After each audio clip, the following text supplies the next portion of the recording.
The command bridge of the Caraxian flagship fell into stunned silence. Supreme Commander Zoltar's upper limbs twitched nervously as he processed the impossible data before him. 30 warships, each designed to conquer entire planetary systems, had been reduced to scattered atoms in less than 6 seconds. "Magnify the human vessel," he ordered, his voice calmer than he felt. The central holographic display zoomed in on the HSS Nemesis. The sleek obsidian craft seemed to absorb rather than reflect the distant starlight. No visible weapons protruded from its seamless hull. No energy signatures matched known human technology profiles. "Analysis," Zoltar demanded. Science Officer Mikrix approached the display, compound eyes rapidly scanning the incoming data streams. "The vessel appears to utilize some form of quantum field manipulation. Our sensors detect micro-fluctuations in the fabric of space around its hull. It's as if..." He hesitated, mandibles clicking in confusion. "Continue, Science Officer." "It's as if the ship exists partially outside normal spacetime. The energy readings suggest technology at least 3 evolutionary cycles beyond our latest theoretical research." Zoltar's antenna flattened against his exoskeleton, a sign of agitation rarely displayed before subordinates. "Impossible. Our intelligence reports confirmed human technological development at barely interplanetary level. Their lunar colonies still require atmospheric domes. Their Mars settlements remain dependent on supply chains."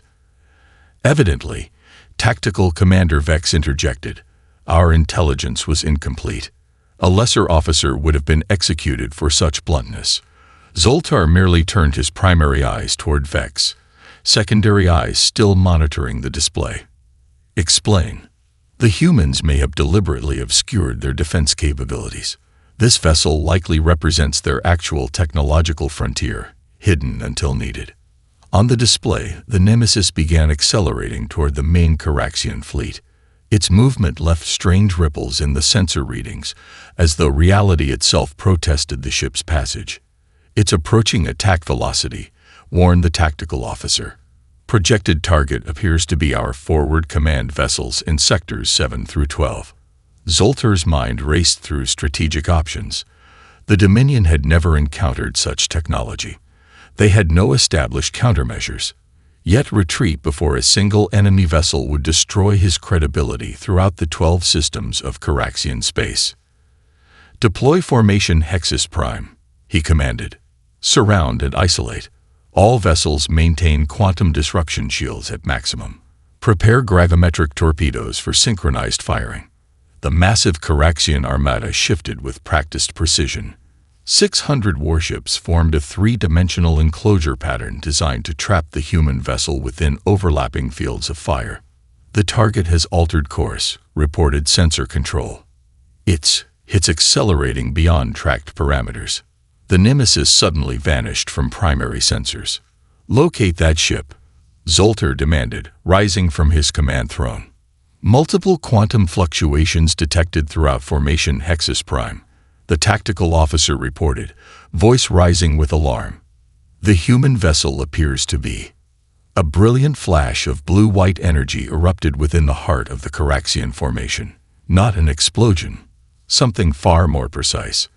When the sensor displays stabilized, 143 Caraxian vessels had simply ceased to exist.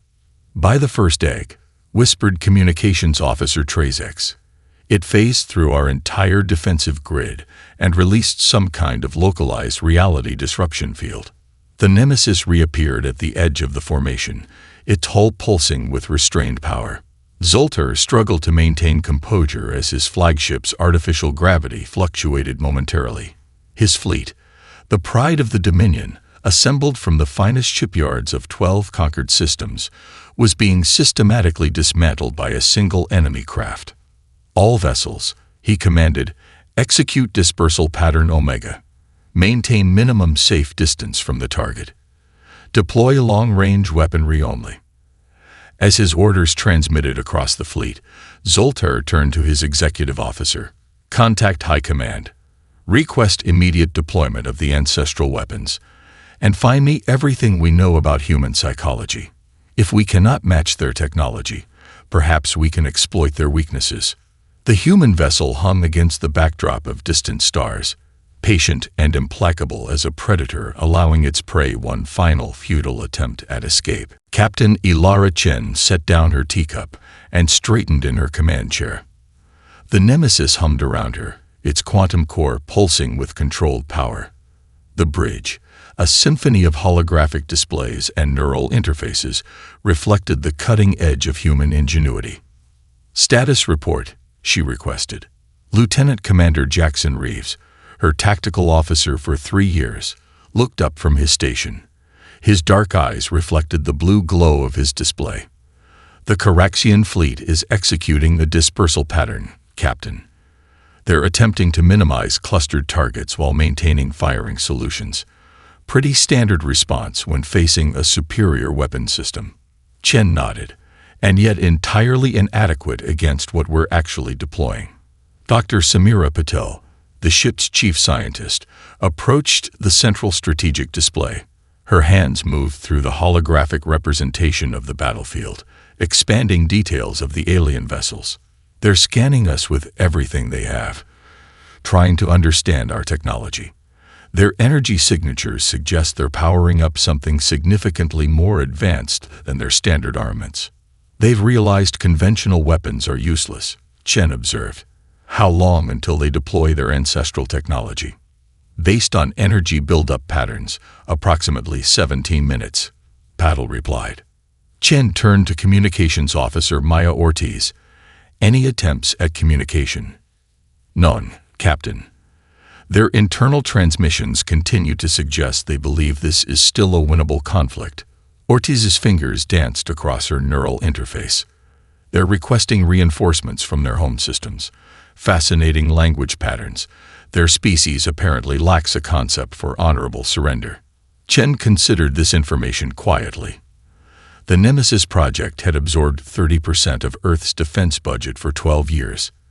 Its quantum displacement drive, phase-shifting capabilities, and reality manipulation weapons represented the culmination of human theoretical physics made manifest. Yet the ship had never been designed as a conquest vehicle. It existed for one purpose: to ensure that humanity would never again face existential threats without recourse. "Engineering, status of the quantum mesh?" Chen asked.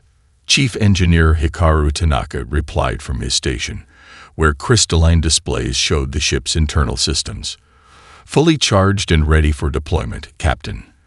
The core is operating at 97% efficiency. We can maintain phase shifting for approximately 23 minutes of continuous operation before requiring a cooling cycle." Chen tapped a sequence on her chair's interface, bringing up detailed scans of the nearest Caraxian vessels. Their biomechanical design reflected an evolutionary path vastly different from Earth's. The exoskeletal beings inside had believed themselves vastly superior when launching this invasion. That hubris was now costing them dearly. "Dr. Patel, what can you tell me about their psychology based on their tactics so far?"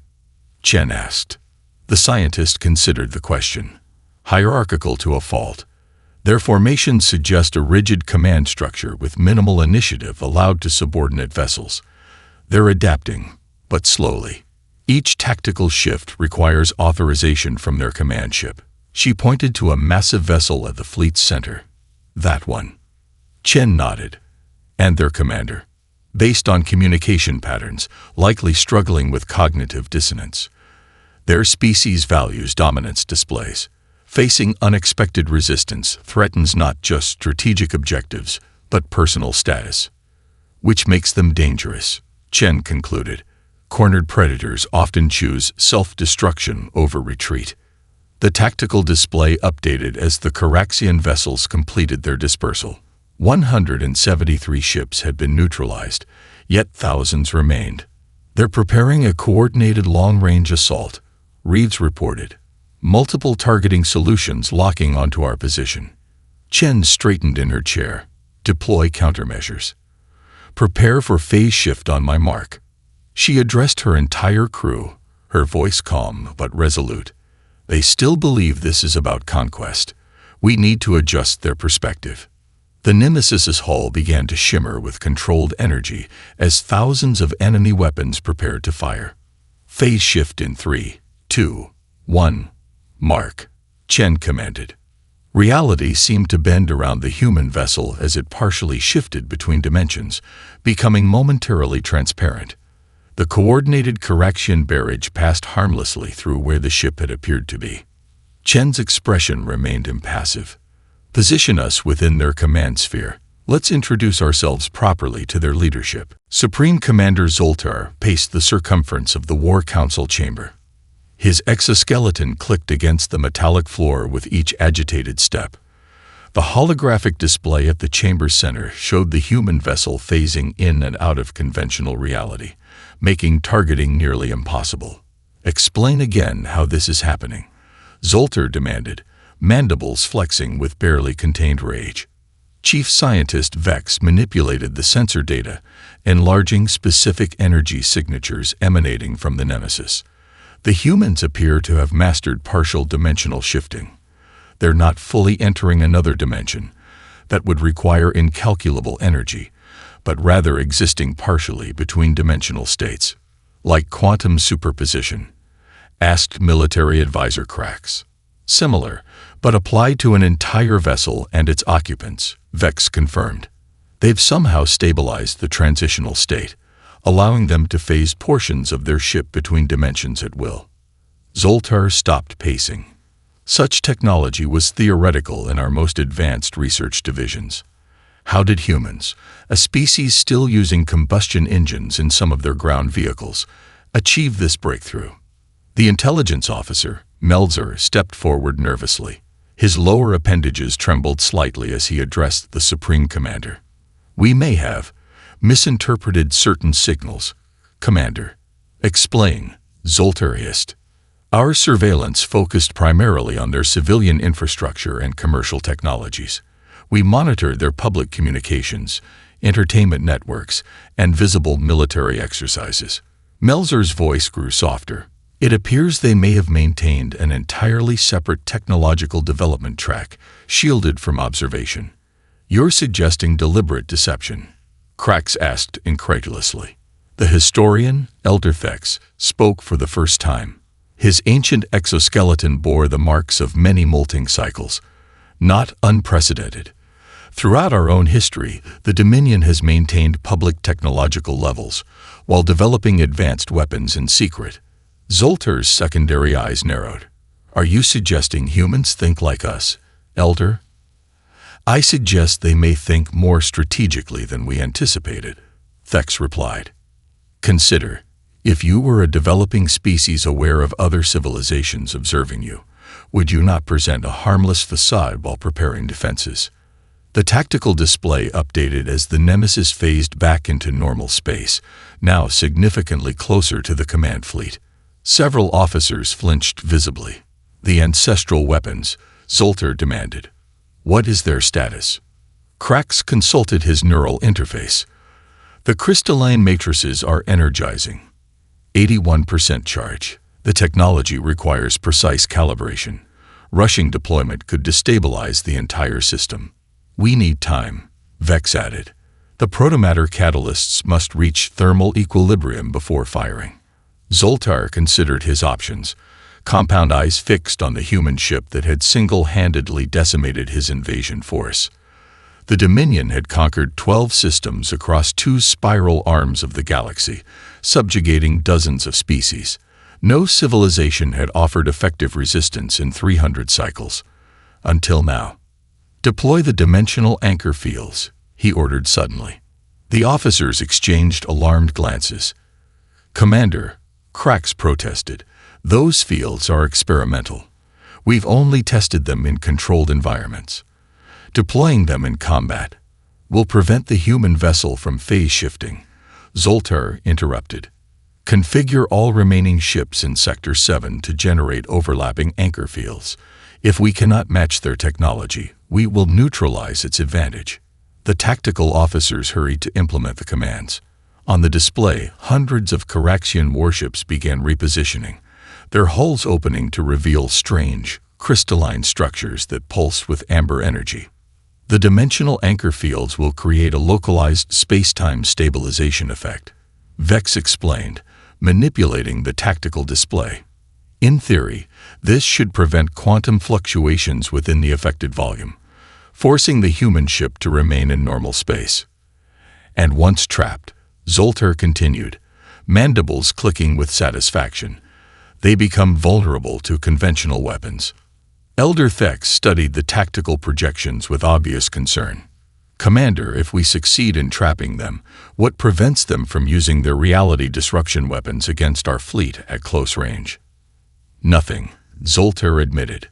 But they've shown restraint thus far, targeting our vessels with precision rather than widespread destruction. This suggests limitations, either technical or ethical. The display updated as the anchor field generators powered up across the fleet. The human vessel has altered course, reported the tactical officer. It appears to be moving directly toward the anchor field formation. Zoltar's upper limbs twitched with anticipation. They don't realize what awaits them. Prepare all weapons. When they're trapped, I want the ship destroyed immediately. None of the officers voiced the thought that occurred to all. What if the humans knew exactly what awaited them? Captain Chen studied the tactical display as the Caraxian fleet rearranged into a new formation. Hundreds of enemy vessels formed a complex three-dimensional lattice, their hulls revealing previously concealed crystalline structures. They're deploying dimensional anchor technology, Dr. Patil noted, her eyes narrowing as she analyzed the incoming sensor data. Quite sophisticated for their supposed technological level. Assessment? Chen asked, her gaze never leaving the display. Patil manipulated the holographic representation, highlighting energy signatures emanating from the alien devices. They're attempting to create a localized space-time stabilization field, essentially trying to force us to remain in normal space and prevent phase shifting. Will it work? Lieutenant Commander Reeves asked. Against standard phase shift technology, yes, Patil replied. Against our quantum entanglement drive. She allowed herself a small smile. They're applying conventional physics to unconventional technology. Chen nodded, understanding the implication. They're fighting the last war, not the current one. Precisely, Captain. Should we avoid their trap entirely? Reeves suggested. We could simply maintain distance and continue picking off their outer formations. Chen considered this option briefly before shaking her head. No, this presents an opportunity to demonstrate conclusively that resistance is futile. Sometimes the most effective strategy is to walk directly into your enemy's trap and prove it ineffective.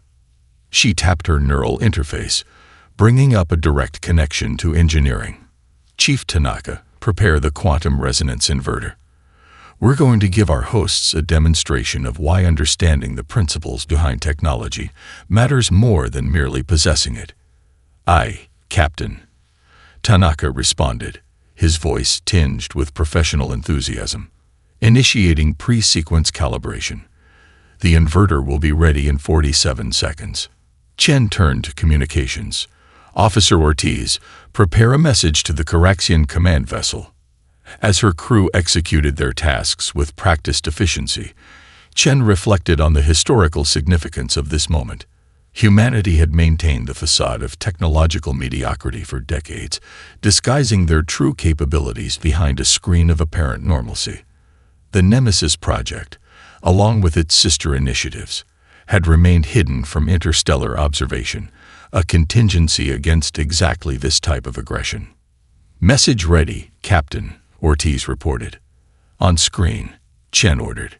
The tactical display split, maintaining battlefield awareness while opening a communication channel. Chen faced the camera, her expression calm and resolute.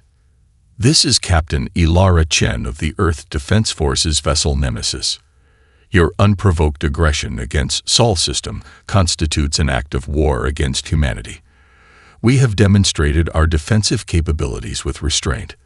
This is your final opportunity to withdraw your forces and pursue diplomatic resolution.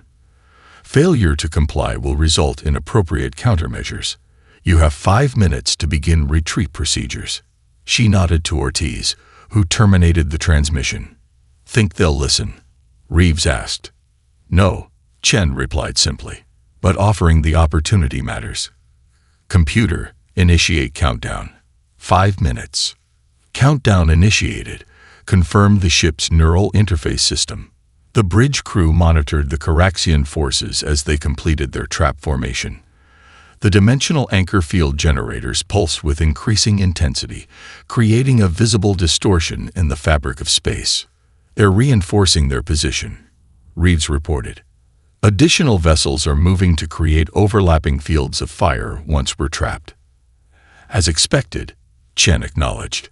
Quantum resonance inverter status. Ready for deployment, Captain. Tanaka replied from engineering.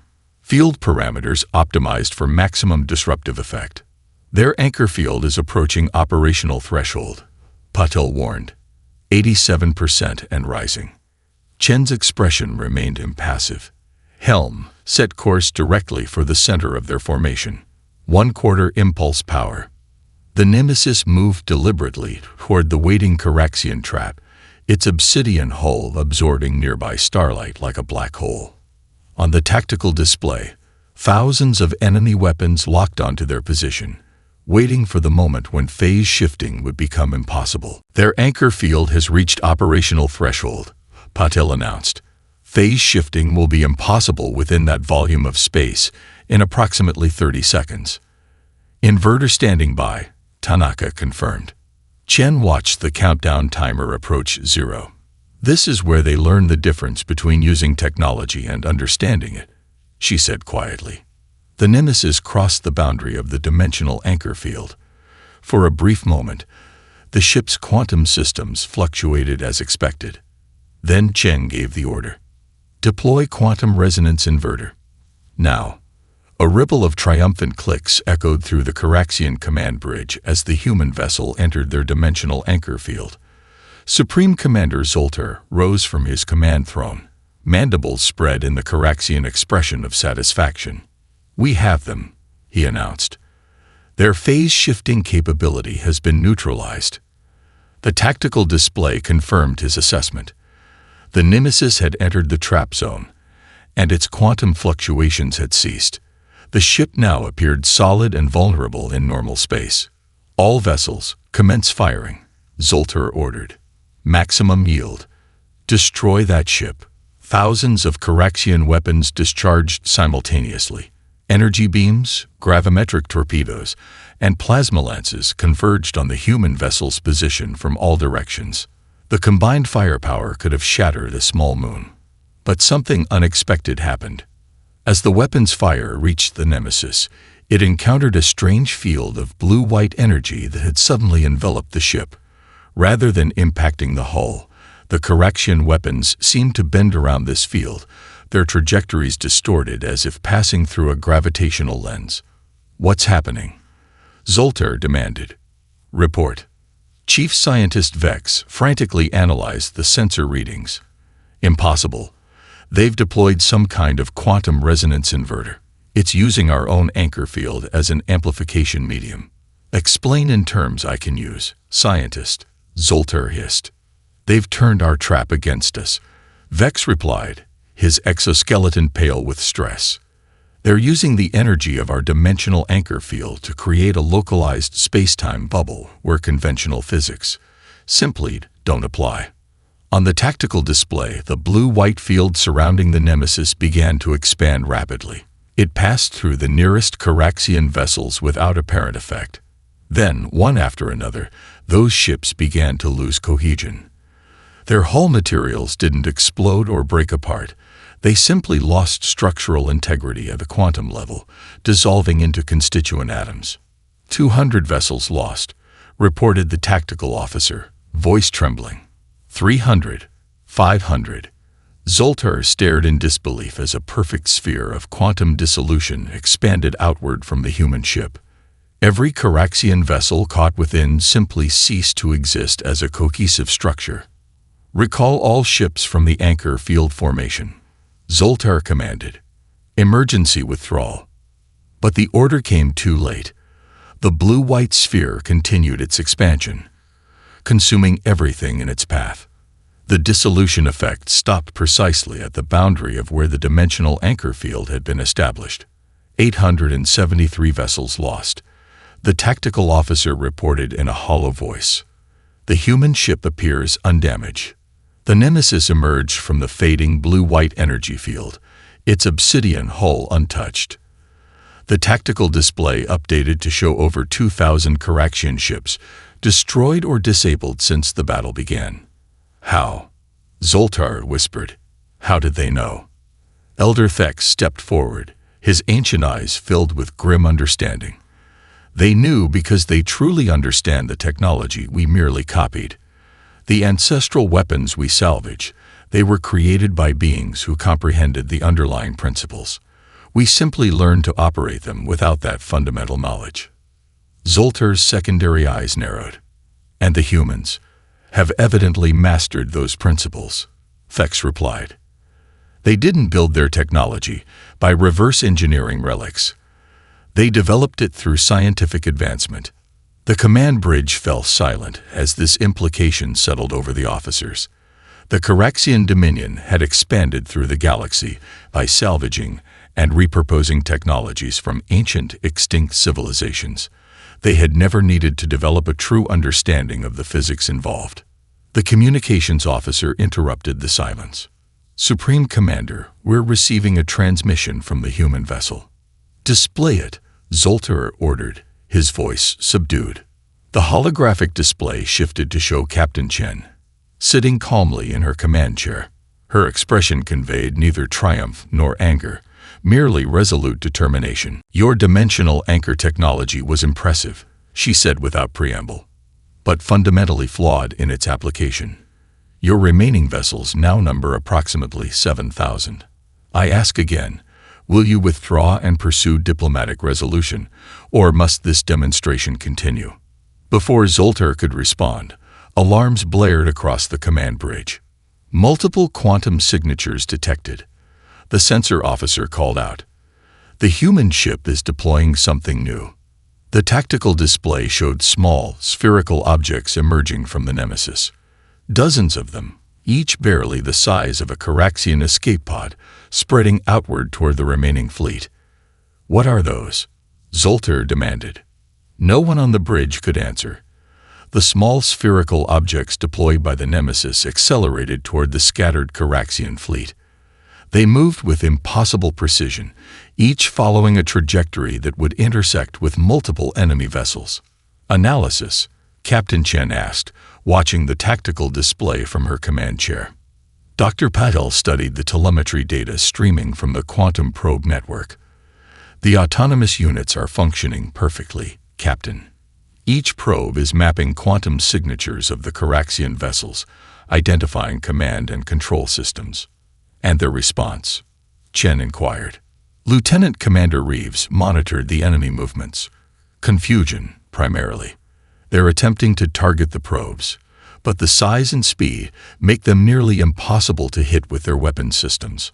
On the tactical display, the Coraxian fleet had begun to fragment further. Some vessels maintained formation around the Supreme Commander's flagship. Others had broken ranks, attempting to establish defensive positions farther from the human ship. Their command structure is fracturing, Communications Officer Ortiz reported, analyzing intercepted transmissions. Several sub-commanders are questioning orders. 2 battle groups appear to be attempting withdrawal without authorization. Chen nodded, unsurprised. The organizational strength of a rigid hierarchy becomes its greatest weakness when faced with unprecedented threats. She turned to Reeves. Status of the temporal displacement weapon.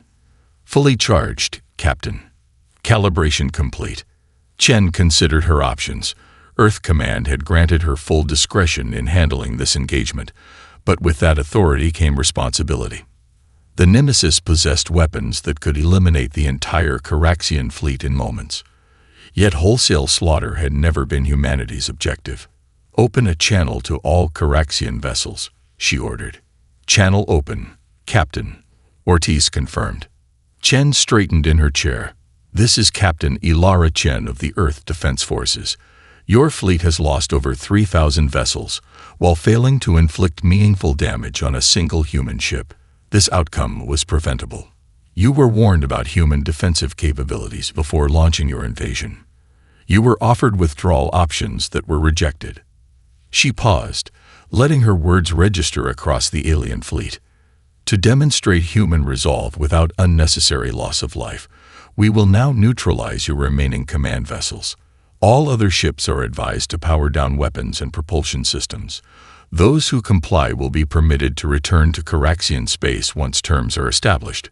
You have 2 minutes to decide. The channel closed. Chen turned to the tactical display. Initiate temporal displacement targeting sequence.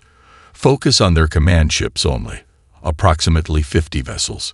Targeting sequence initiated. Reeves confirmed, his fingers dancing across the neural interface. The bridge crew watched in silence as the countdown proceeded. On the tactical display, the quantum probes had completed their mapping of the Coraxian fleet. Each enemy vessel was now tagged with detailed analytics of its capabilities, crew complement, and strategic value. 30 seconds remaining. The ship's system announced. Multiple Coraxian vessels powering down weapons and engines, Reeves reported. Count rising rapidly. 300, 700, over 1,000 now complying with shutdown instructions. Chen nodded, pleased that some lives would be spared. And the command vessels.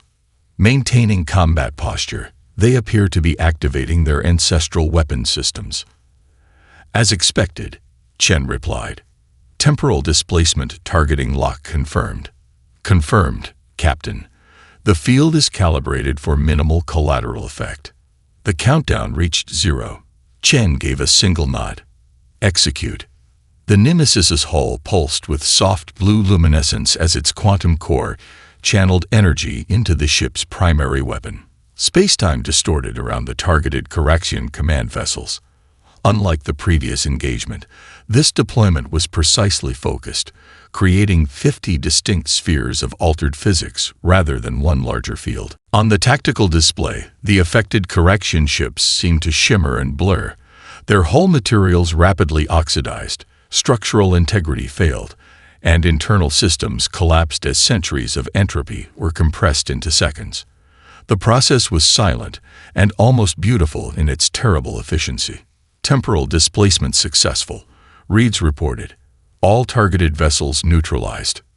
The remaining active Coraxian ships are powering down, Ortiz added, her voice reflecting professional satisfaction. Total compliance now at over 3,000 vessels.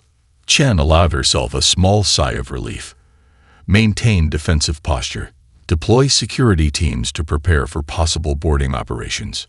She turned to the main view screen, which showed the remains of what had once been the pride of the Coraxian Dominion, now largely scattered debris or powered-down hulks floating in space. Contact Earth Command, she instructed Ortiz.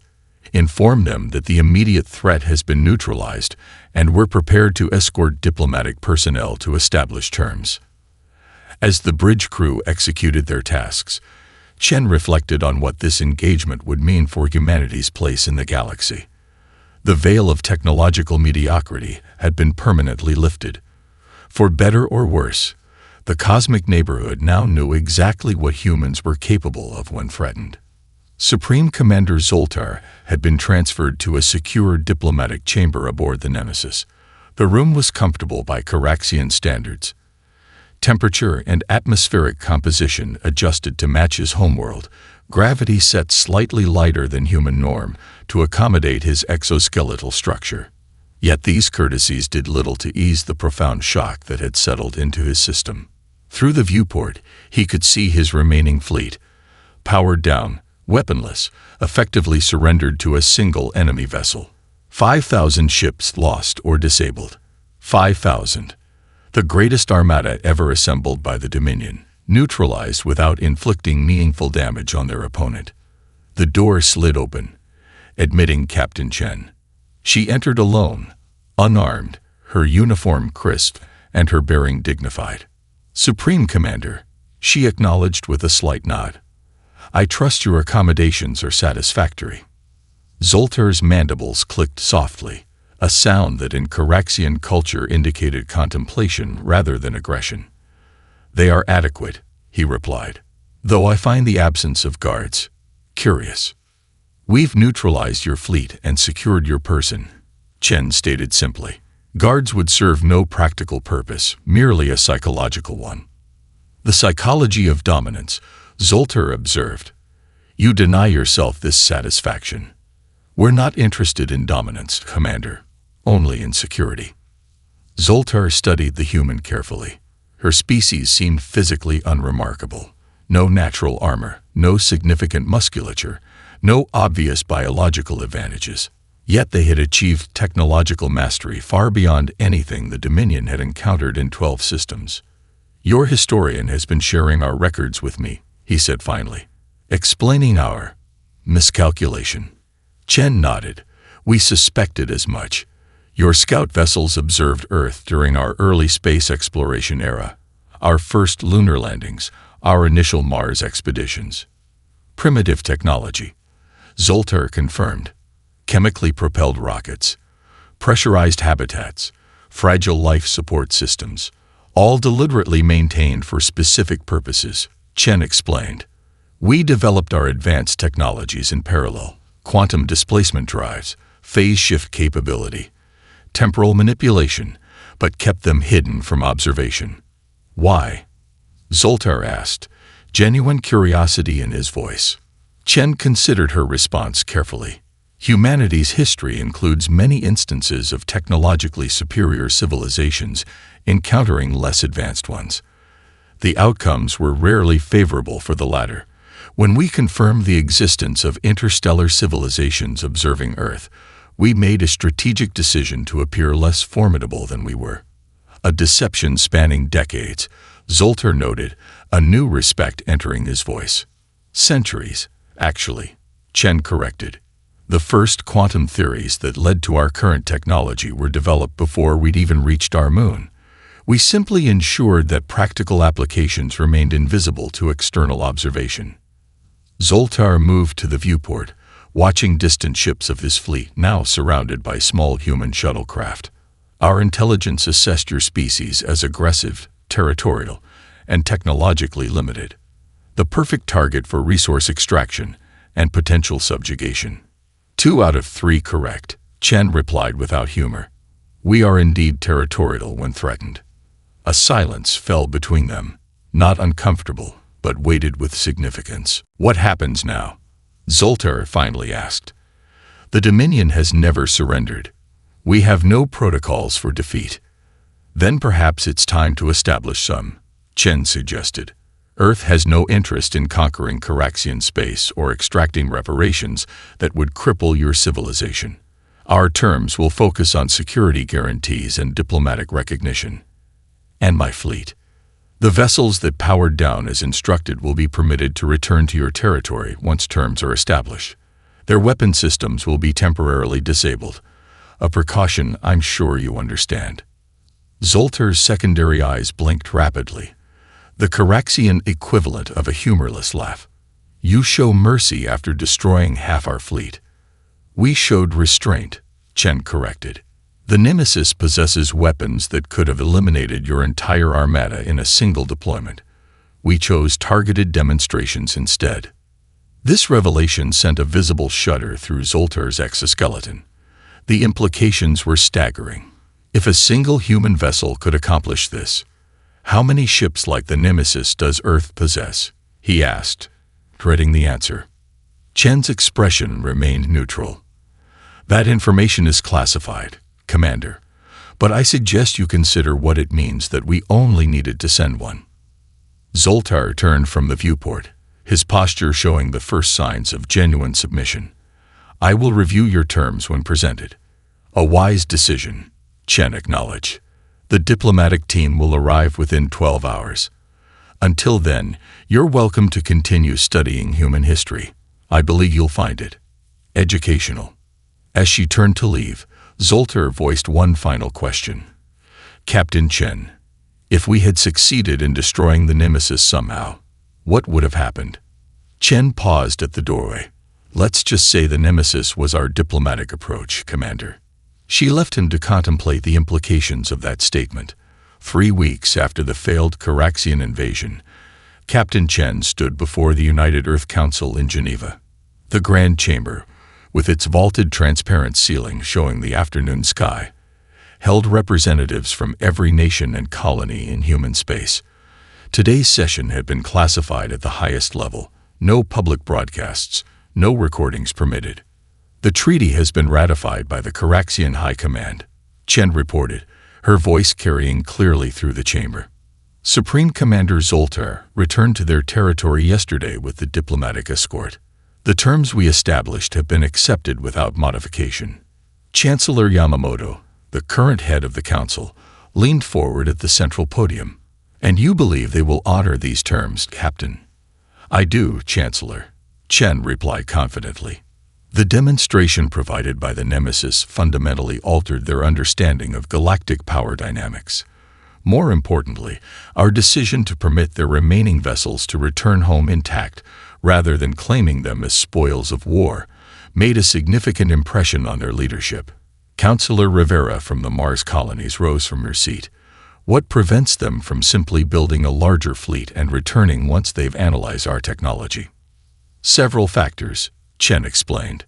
First, the treaty includes provisions for regular diplomatic exchanges and scientific cooperation, allowing us to monitor their activities while gradually integrating our civilizations. Second, they now understand that fleet size is irrelevant against our technological advantages. And third, added Admiral Okafor, seated beside Chen, we've placed quantum observation beacons throughout the border regions. Any large-scale fleet movement would trigger immediate alerts. The council chamber filled with murmurs as members discussed these revelations amongst themselves. Chancellor Yamamoto raised a hand for silence. What of the technological revelation? He asked. For centuries, we maintained the appearance of limited space capabilities while developing quantum technologies in secret. That advantage has now been lost. Chen nodded, acknowledging the concern. True, Chancellor. However, what the Caraxians witnessed was our defensive capability from 5 years ago. Our current technologies have already advanced considerably beyond the systems deployed on the Nemesis. This statement brought stunned silence to the chamber. Even many council members had not been aware of this progression. We should also recognize, Chen continued, that revealing our true capabilities was inevitable at some point. Better to have done so in a controlled demonstration against a single adversary than in a multi-front conflict. Other spacefaring civilizations will now receive reports of what happened and adjust their assessment of humanity accordingly. Admiral Okafor stood to address the council. Intelligence reports indicate that news of the Caraxian defeat is already spreading through neighboring systems. 6 previously hostile species have requested diplomatic contact in the past week alone. Chancellor Yamamoto looked troubled. I fear we may have merely traded one problem for another. If we're now perceived as the dominant military power in this sector, that brings its own complications. It does, Chen agreed. But it also brings opportunities. The Caraxians expanded through Conquest because they believed it was the only viable approach in a hostile galaxy. We now have the chance to demonstrate an alternative model, one based on mutual security and cooperative development. The chamber fell quiet as council members contemplated this perspective. Eventually, Councillor Ediemi from the Nigerian Federation rose to speak. Captain Chen, in your professional assessment, have we established lasting peace with the Caraxian Dominion? Chen considered her response carefully. Not yet, Councillor. What we've established is respect. Peace will require sustained effort from both sides. But I can tell you this. Supreme Commander Zoltar has requested permission to attend our diplomatic academy. He wishes to understand how humans approach conflict resolution. This announcement sent a ripple of surprise reactions through the council. I spent considerable time with the commander during his stay aboard the Nemesis, Chen explained. He studied our history extensively, not just our technological development, but our social evolution. He seems particularly fascinated by how human nations that once warred against each other now cooperate within this very council. Chancellor Yamamoto's expression softened slightly. You believe he had a genuine change of perspective? I believe, Shen replied, that witnessing the complete failure of his civilization's approach to interstellar relations has forced him to consider alternatives. Whether that leads to lasting change remains to be seen. As the council session continued, Shen found her thoughts returning to her final conversation with Zoltar before his departure. The Corexian commander had studied her with his compound eyes and asked a single question. How does a species with your violent history learn to wield such power with restraint? She had answered truthfully, by remembering the cost of failing to do so. Perhaps there was hope for understanding after all.